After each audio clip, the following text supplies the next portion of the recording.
श्रीमद् भागवत के प्रथम श्लोक में कहा गया है कि जन्मादेस्य यतन वयादि तरतस चार्थेश विज्ञा स्वराट तेने ब्रह्म हृदय आदिक वय मुयंति यत सूरया तेजो वार मृदाम यथा विनमय यत्र त्रिसर्गो मृषा धामना स्वेन सदा निरस्त कुहकम सत्यम परम धीमहि। जन्मादेस्य यतन वयादि तरतस, जन्मा आदि अस्य जो वो पूर्ण ब्रह्म परमात्मा अजन्मय और कैसा अभिज्ञा स्वराट, अभिज्ञा तो नहीं है लेकिन बन जाता है। कैसे? पूतना जहर लगाकर मारने आई, क्या श्री कृष्ण को पता नहीं था? वो तो पूर्ण ब्रह्म परमात्मा, लेकिन फिर भी गोदी में आराम से आ गए, चल गए पूतना के साथ। तो सब कुछ जानते हुए भी अनजाने से बनते, अभिज्ञा स्वराट है। वो स्वराट होते हुए भी अभिज्ञा बनते, अनजाने से भोले भाले बन जाते, बालक बन जाते। अभिज्ञा स्वराट जन्मादेशी यतन व्याधि तर चार्थीश विज्ञा स्वर तेने ब्रह्म हृदय आदि को है मुयंती अत सूर्य। इस पर ब्रह्मा जी भी मोहित हो जाते हैं। ऐसे श्री कृष्ण मुयंती अत सूर्य, अति सूर्य मतलब बड़े बड़े विद्वान भी भागवत में मोहित हो जाते हैं।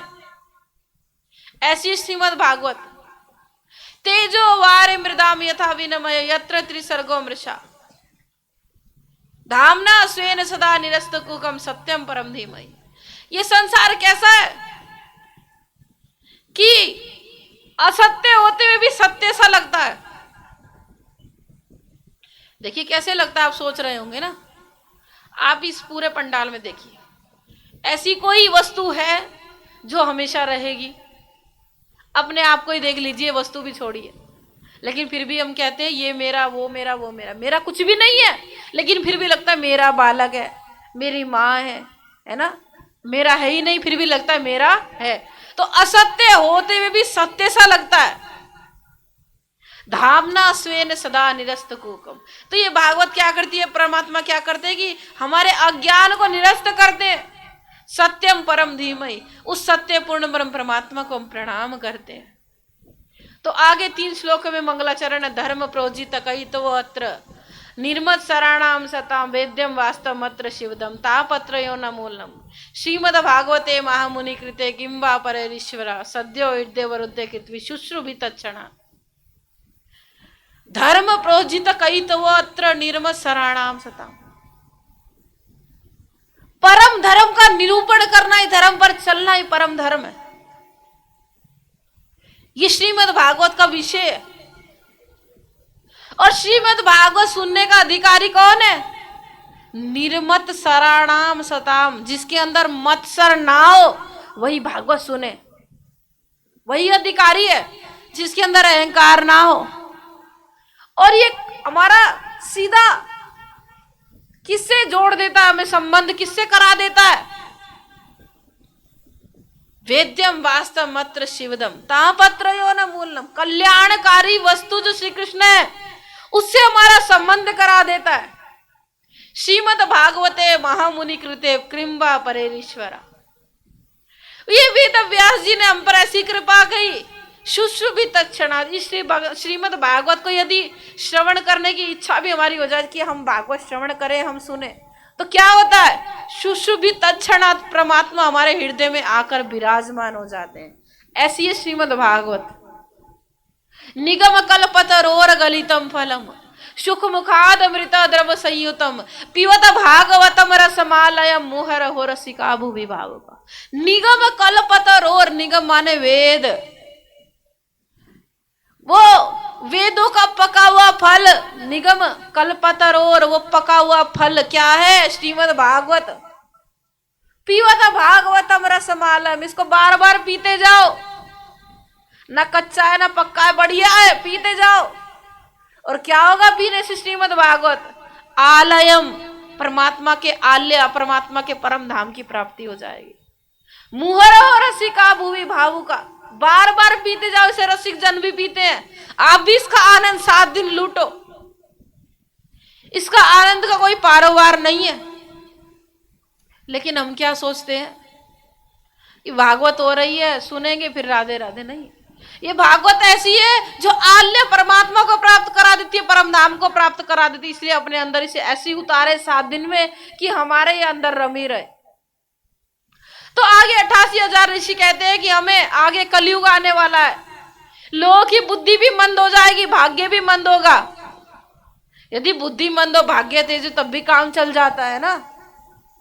और भाग्य तेज हो, बुद्धि तेज ना, तो भी काम चल जाता है। लेकिन कलयुग में बुद्धि भी मंद हो जाएगी, भाग्य भी मंद हो जाएगा। इसलिए हम यज्ञ करने चाहते हैं, ऐसा यज्ञ 100 साल तक चले। तो ऐसा यज्ञ कहाँ करे? ब्रह्मा जी से पूछा 88,000 ऋषियों ने। तो ब्रह्मा जी ने एक निवि छोड़ दी, और जैसे ही वो निवि अरण्य में, जंगल में जाके गड़ी, उसी का नाम नैमिषारण्य पड़ गया। वहीं पर श्रीमद् भागवत का यज्ञ प्रारंभ हुआ। अचानक से वहां सूत जी महाराज पधारे, और जैसे गुरुदेव सूत जी महाराज पधारने लगे, स्वागतम गुरुदेव, सुस्वागतम गुरुदेव, स्वागतम गुरुदेव, सुस्वागतम गुरुदेव,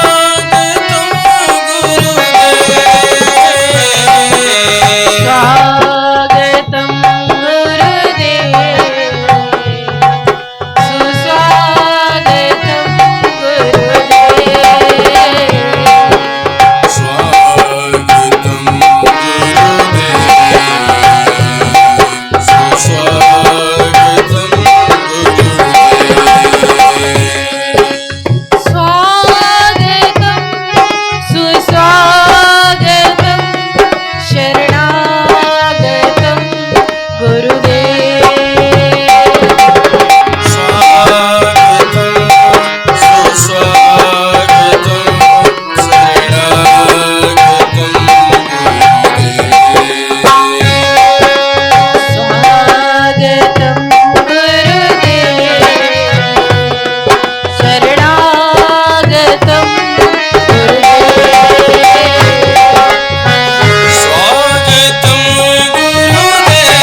सभी स्वागत करने लगे, और सभी कहने लगे, सूत जी महाराज, हम पर ऐसी कृपा कीजिए कि हमें कोई ऐसी कथा सुनाइए, ऐसा कोई कल्याण बताइए जिससे मानव का कल्याण हो सके। हमारे जीवन का सार क्या है? परमात्मा इस धरती पर क्यों आते हैं? वो श्री कृष्ण कर्म क्यों करते हैं? उन्हें कर्म करने की जरूरत क्या है? उनका इस धरती पे आने का प्रयोजन क्या है?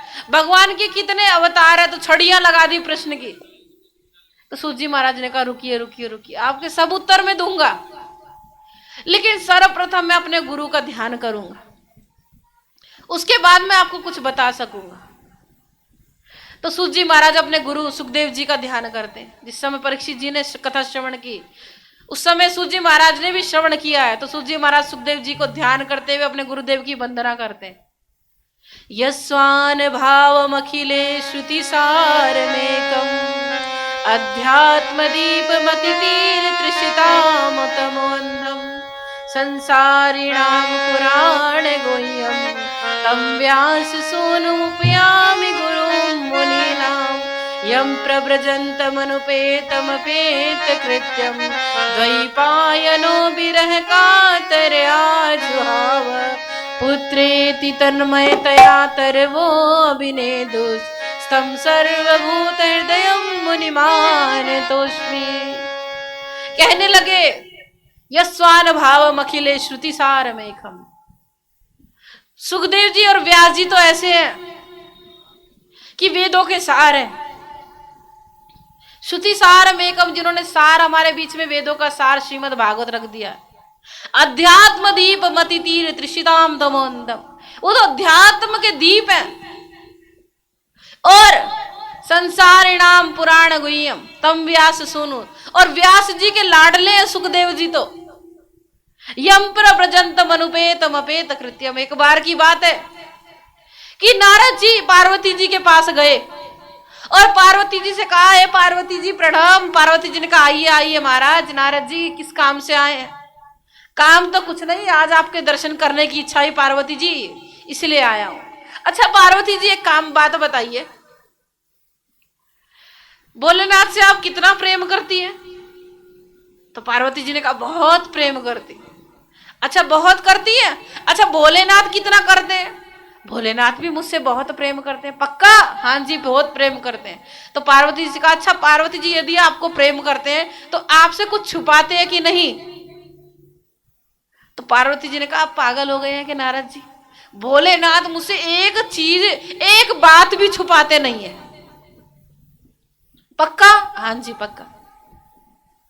तो ये बताइए पार्वती जी, भोलेनाथ यदि आपसे कुछ भी नहीं छुपाते तो ये जो उन्होंने गले में मुंडों की माला रखी है वो किसकी धारण किया, क्यों धारण की है? अब पार्वती जी का मुख तो नीचे हो गया, अरे ये तो भोलेनाथ ने मुझे बताया ही नहीं। पार्वती जी गुस्सा होकर कोप भवन में बैठ गई। इधर से भोलेनाथ डमरू बजाते हुए डम डम करते हुए आए और इधर उधर देखा तो पार्वती जी दिखी नहीं, तो कोप भवन में गए तो कहा, देवी आज बड़ी नाराज बैठी हो, गुस्से में बैठी हो, क्या कारण है? तो पार्वती जी ने कहा, ए नाथ आप बताइए, आप मुझसे कुछ छुपाते कि नहीं? भोलेनाथ ने कहा, देवी मैंने आज तक तुमसे कुछ नहीं छुपाया। तो ये बताइए जो आपने गलों में मुंडों की माला धारण की है ये किसकी है, मुझे क्यों नहीं बताया? तो भोलेनाथ ने कहा, हे पार्वती जी, जब जब तुम इस धरती से जाती हो तब तब मैं तुम्हारी याद में तुम्हारे इस मुंड को अपने गले में धारण कर लेता हूं। तो पार्वती जी ने कहा, अच्छा मैं तो मर जाती हूं, तुमने कौन सी अमर घूटी पी रखी है? तो जब पार्वती जी ने कहा तो भोलेनाथ ने कहा, मैंने अमर कथा श्रवण की है। तो पार्वती जी ने जिद की कि मुझे भी श्रवण कराइए। तो भोलेनाथ ने कहा, इसे श्रवण करना इतना आसान नहीं है, 7 दिन सुनना पड़ेगा। बैठ जाओगी? हाँ बैठ जाऊंगी। अब भोलेनाथ ने डमरू बजाया, सारे कैलाश से चींटी कीड़े मकोड़े सबके सब नंदी सब बाहर हो गए। पार्वती जी बैठ गई आसन लगाकर, भोलेनाथ भी बैठ गए, कथा शुरू हो गई। सच्चिदानंद रूपाय विश्वोत्पत्ति हेतवे तापत्रय विनाशाय श्री कृष्णाय भयनुमा। भोलेनाथ ने कहा, कथा शुरू कर रहा हूं, कथा सुनती जाना और हुंकारा देती जाना ताकि मुझे पता लगे तुम सो नहीं गई।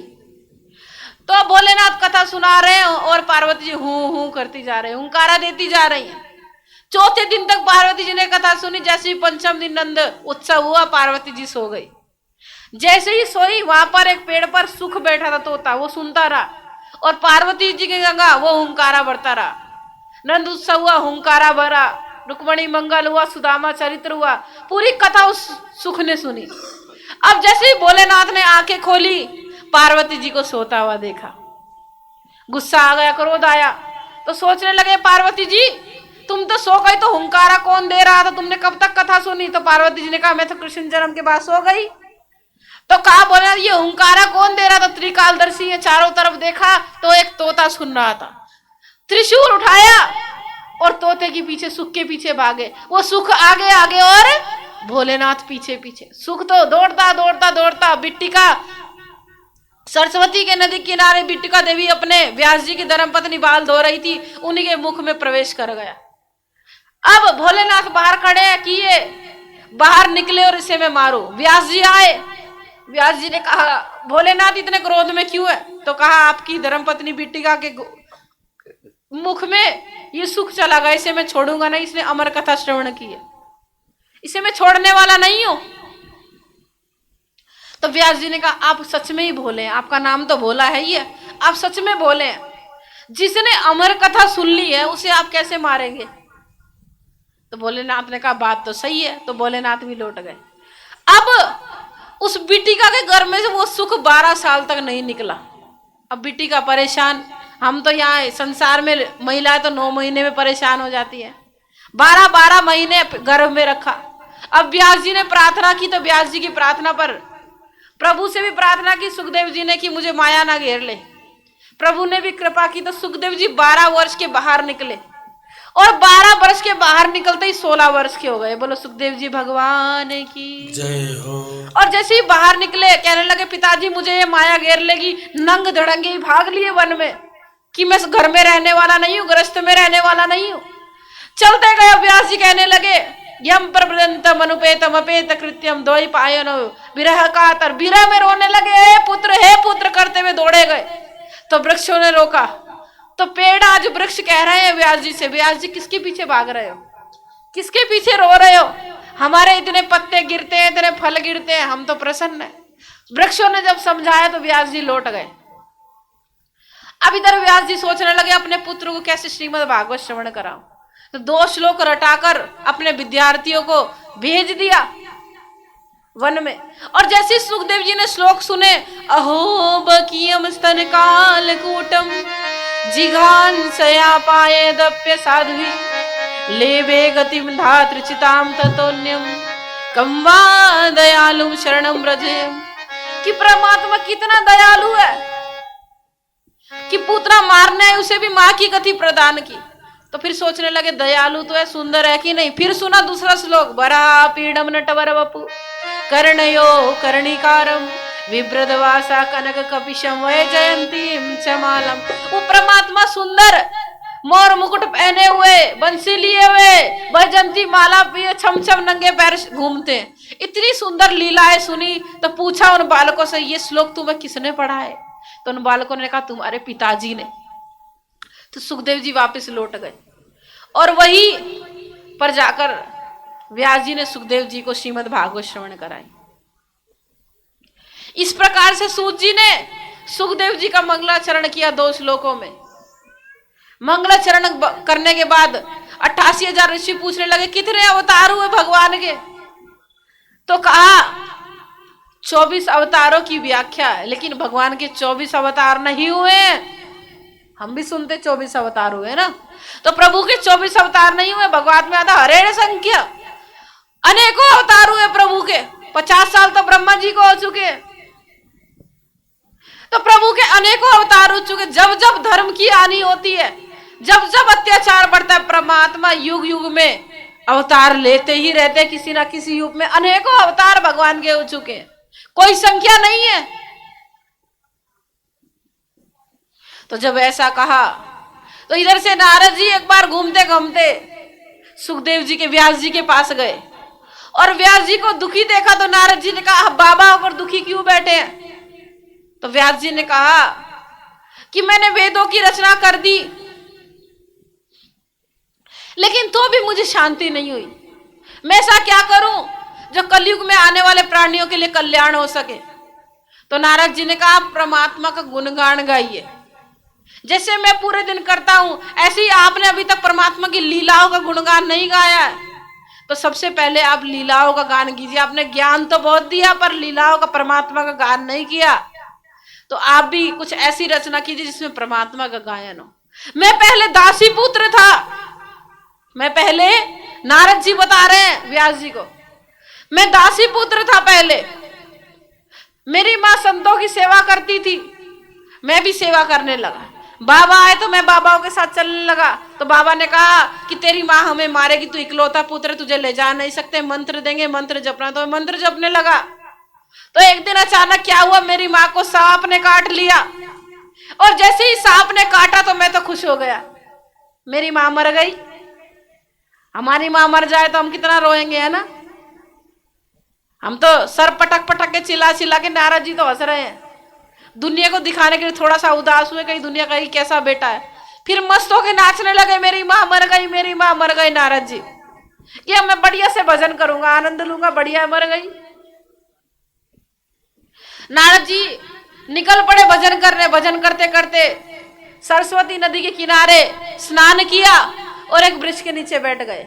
परमात्मा ने हृदय में प्रकट होकर दर्शन दिए, सुंदर छवि को देख के आनंद में डूब गए। थोड़ी देर आनंद लिया, वो छवि अंतर ध्यान हो गए, प्रभु चले गए। तो रोने लगे, इतना रोए प्रभु ने भविष्यवाणी की कि ये नारद मैंने दर्शन तुम्हें इसलिए दिए। तो नारद जी कह रहे अब जब जाना ही था आपको दर्शन क्यों दिए, आए क्यों। तो भगवान ने कहा मैं इसलिए तुम्हें दर्शन देने आया ताकि नारद तुम्हें मेरे ऊपर विश्वास हो जाए कि मैं तुम्हारा हूं। तुम अभी इतने परिपक्व नहीं हुए, इतने प्रेमी इतने नहीं हुए कि तुम्हें हमेशा मैं मिल सकूं। इसलिए मेरा भजन करो और एक दिन में तुम्हें जरूर प्राप्त हो जाऊंगा। भजन करते करते प्रलय हो गया।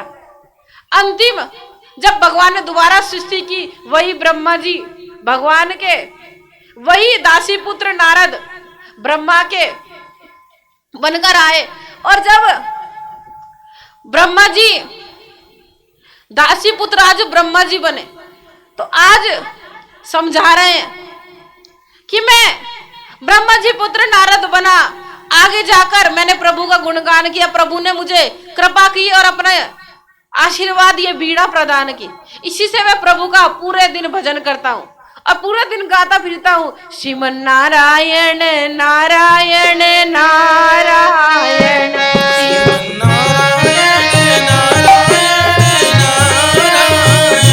भज मन नारायण नारायण नारायण, भज मन नारायण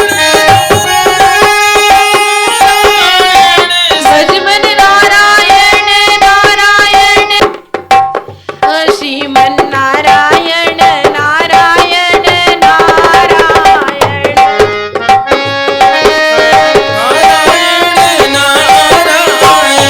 भज मन नारायण नारायण नारायण।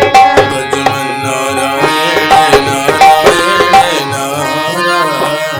तो ये व्यास जी, आपने इतनी वेदों की रचना तो की थी, ज्ञान तो खूब दे दिया, पर अब भगवान की लीलाओं का वर्णन करो तब आपको शांति हो जाएगी।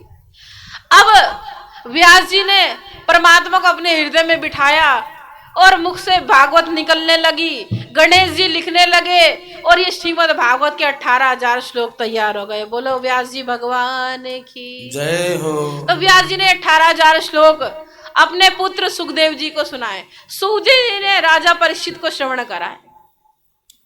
अब प्रश्न करते हैं कि परीक्षित को क्यों सुनाया, तो आइए हम सभी भी श्रवण करेंगे कि परीक्षित को श्रीमद् भागवत श्रवण क्यों कराई गई।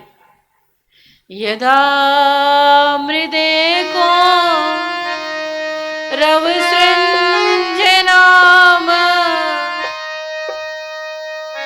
वीरेश्वतो वीर गतिम गतिषु ब्रिको दराविद गदा विमर्शो भगिनो दंडे धृतराष्ट्र पुत्रे।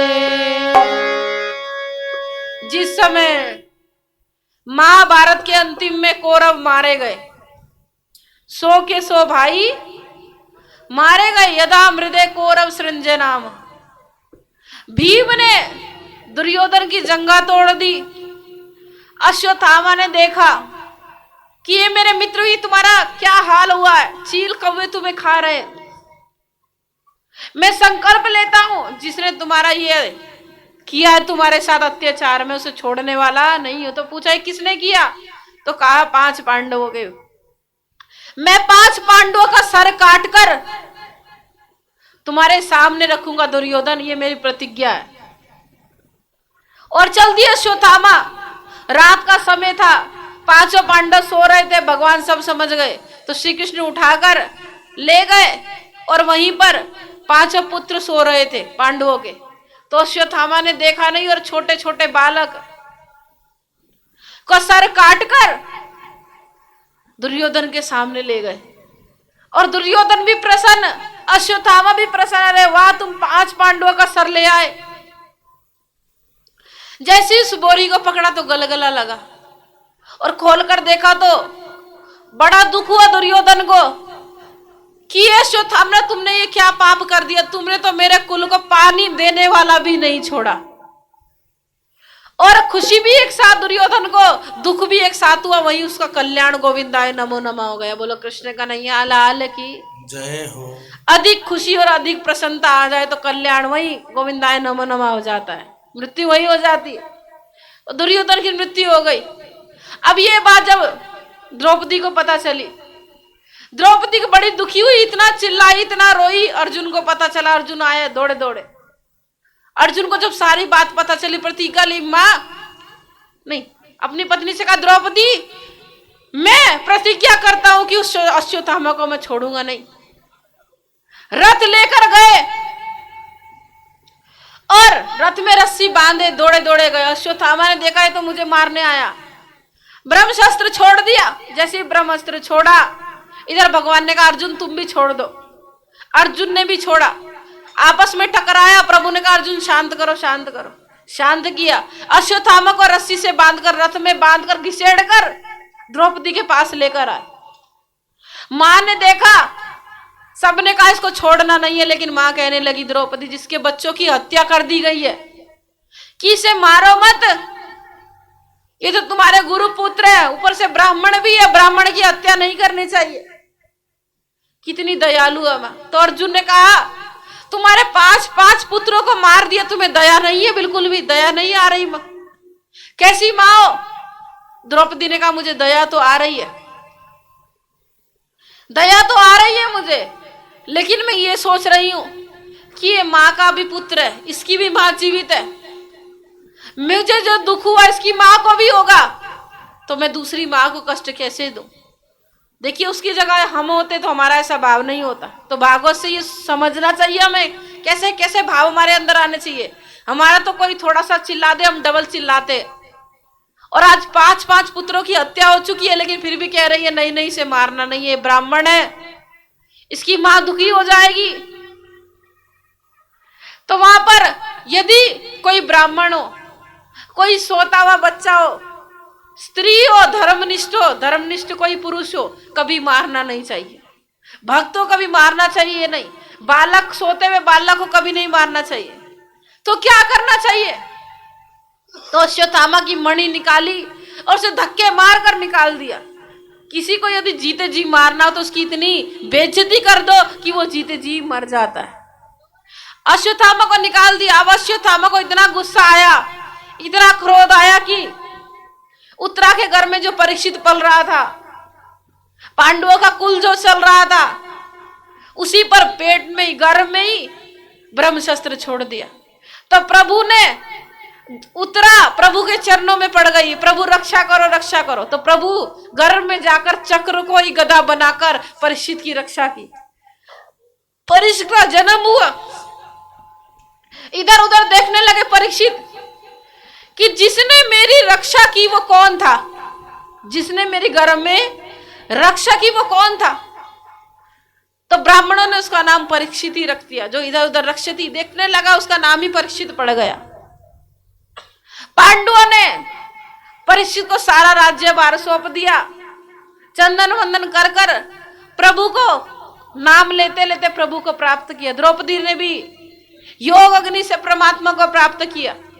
अब परीक्षित बढ़िया राज्य करने लगे। राज्य करते करते एक दिन राज्य में निकले, जरा देखूं तो कि राज्य कैसा चल रहा है। तो राज्य देखने के लिए निकले तो एक जगह क्या देखा कि एक दुष्ट अत्याचारी बछड़े और गाय को खूब मार रहा है, खूब पीट रहा है। और वो बछड़ा और गाय खूब रो रहे। जब जैसे ही परीक्षित ने देखा, तलवार ली और दौड़ पड़े कि इस दुष्ट को मैं छोड़ूंगा नहीं, इस गाय को मेरे माधव, मेरे श्री कृष्ण चराते हैं, इनके चरण छूते और इसे मार रहा है। तो राजा परीक्षित दौड़ पड़े और जैसे ही मारने लगे वो दुष्ट परमात्मा के चरणों में पड़ गया, परीक्षित के चरणों में पड़ गया। राजा परीक्षित ने कहा तू कौन है? तो कहा मैं कलयुग हूं, मैं कलयुग हूं। हे परीक्षित राजा मुझ पर दया करो, मैं कहां जाऊं, मुझे कोई स्थान दो। तो कहा मैं तुम्हें 4 स्थान देता हूं, द्यूतम पानम स्त्रियम जड़म, कि जहां पर हिंसा होती हो, पशु पक्षियों को मारा जाता हो, वहां पर कलयुग तू प्रवेश हो जाना। जहां पर मदिरा पान होती हो, शराब पी जाती हो, वहां पर कलयुग तू प्रवेश हो जाना। जहां पर स्त्री लंपट पुरुष हो वहां तू प्रवेश हो जाना। कुछ कुछ पुरुष होते हैं ना, अपनी धर्मपत्नी तो होती है फिर भी जगह जगह स्त्रियों को देखते हैं, स्त्रियों के पीछे पड़े रहते हैं। जहां पर ऐसे पुरुष है तो वहां कली प्रवेश हो जाना, कलयुग। जहां पर जुआ खेला जाता वहां कलयुग तो प्रवेश हो जाना। अब कलयुग दुखी हो गया। ए प्रभु, आपने सब ऐसी बुरी बुरी स्थान मुझे दिया है, कोई बढ़िया स्थान भी दे दो। तो राजा परीक्षित ने कहा, जा तुझे मैं सोने में वास देता हूं, कलयुग तू सोने में वास होना। तो उस कली ने कहा, सभी सोने में? नहीं नहीं, सभी सोने में नहीं। जहां पर किसी को दुख देकर, अत्याचार कर कर, लड़कर सोना कमाया जाता हो, सोना लिया जाता, वहां वहां तू प्रवेश करना। अब कलयुग सोने में बैठ गया। अब इधर राजा परीक्षित एक दिन दिग्विजय के लिए वन में निकले और जरासंध अपने दादा का मुकुट पहना, वो था सोने का। और जरासंध आप सभी को पता है कैसा अत्याचारी, वो अत्याचार करके मुकुट लिया था, वही मुकुट सोने का पहना, उसी पे कली प्रवेश कर गया राजा परीक्षित के मुकुट पे। बोला कृष्ण कन्हैया लाल की। कलयुग बैठ गया। अब राजा परीक्षित दिग्विजय के लिए निकल पड़े और वहां पर जाते जाते दिग्विजय करते करते उन्हें प्यास लग गई। अब जंगल में इधर उधर देखा तो शमीक ऋषि का एक सुंदर आश्रम दिखा। शमीक ऋषि के आश्रम में गए तो इधर उधर देखा, एक बाबा बैठे थे, शमीक ऋषि ध्यान में बैठे थे। तो राजा परीक्षित ने सोचा ये नाटक कर रहा है कि सच में ध्यान कर रहा है। तो एक मरा, बोलो कृष्ण कन्हैया लाल की जय हो। तो देखा सिंह ऋषि पाखंडी है कि सच में साधु है। तो एक मरा हुआ सांप उनके गले में डाल दिया और जैसे ही मरा हुआ सांप गले में डाला तो वो बाबा ध्यान में ही मगन रहे, हिले डुले नहीं। तो परीक्षित सोचने लगे शायद ये पक्का ही बाबा होगा। जल पिया और निकल पड़े। और जैसे ही उनका पुत्र सिंगी ऋषि आया, उसने गले में सांप देखा तो डर गया कि कहीं मेरे पिताजी की मृत्यु तो नहीं कर दी श्राप ने। सांप देखते ही श्राप दे दिया कि जिसने भी ये गले में मेरे पिताजी के सांप डाला है उसकी 7 दिन में तक्षक नाम के सर्प से मृत्यु हो जाएगी। श्राप दे दिया। अब राजा परीक्षित को जब ये बात पता चली तो राजा परीक्षित बहुत दुखी हुए कि अनजाने में मुझसे ये गलती हो गई। सारा राजपाट त्याग दिया, त्याग कर अपने पुत्र जन्मेजय को सौंप दिया और निकल पड़े शुक्रताल। शुक्रताल में बहुत सारे संतों को देखा। संतों को देखकर बड़े आनंदित हुए। संतों से कहने लगे, बाबा मुझे ऐसा बताओ, मैं 7 दिन में मरने वाला हूं और 7 दिन में मरने वाले व्यक्ति को क्या करना चाहिए। सब बाबा डर गए। क्यों डर गए? क्योंकि 7 दिन बाबा को पता था हम भी मर जाएंगे, मंगलवार बुधवार सोमवार किसी ना किसी दिन 7 दिन तो हमें मरना है। तो हम ऐसा क्या उपाय बताए राजा परीक्षित को? तो किसी ने नहीं बताया। तो वहीं पे अचानक से सुखदेव जी पधारे, नंग दड़ंगे। वहां पे हमारी सभी जैसी स्त्रियां हंसने लगी, कैसा है ये नंग दड़ंगा यहाँ आ रहा है, हंसने लगे। और जैसे सुखदेव जी को सुंदर देखा, समझ गए ये मेरे दुखों को हरेंगे, मुझे कोई सार बताएंगे 7 दिन में मरने में क्या करना चाहिए। तो उनके चरणों में प्रणाम किया। तो वो स्त्रियां भी समझ गई ये पक्का कोई साधु है। उन स्त्रियों ने सभी ने प्रणाम किया। तो आइए हमारे बीच में भी सुखदेव जी पधारेंगे।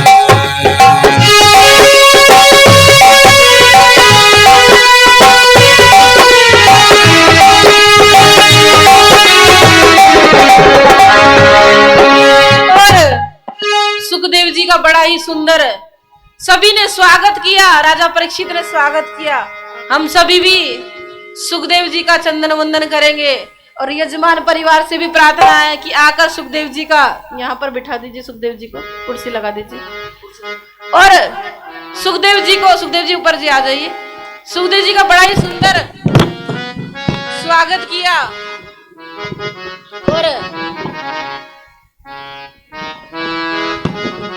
यजमान परिवार भी स्वागत करेगा सुखदेव जी का। बोलो कृष्ण कन्हैया लाल की जय हो। हर की कथा सुनाने वाले,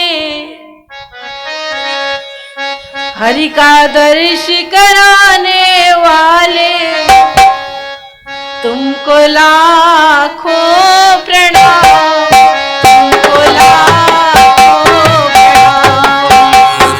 कथा सुनाने वाले,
क्या पावे, बस शीश झुकाए गावे। हम हाल तेरा क्या पावे, बस शीश झुकाए गावे।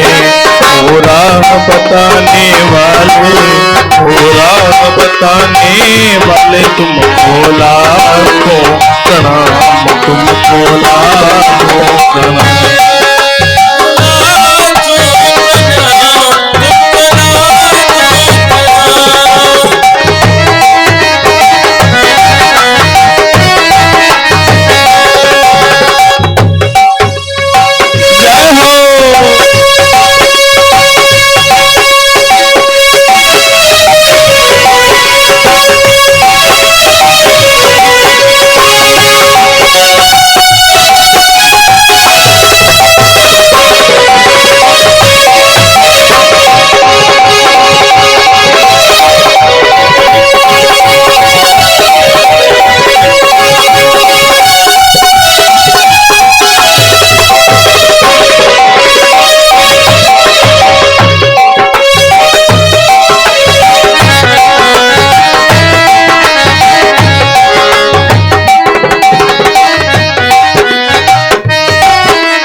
बोले सुखदेव जी भगवान की जय हो।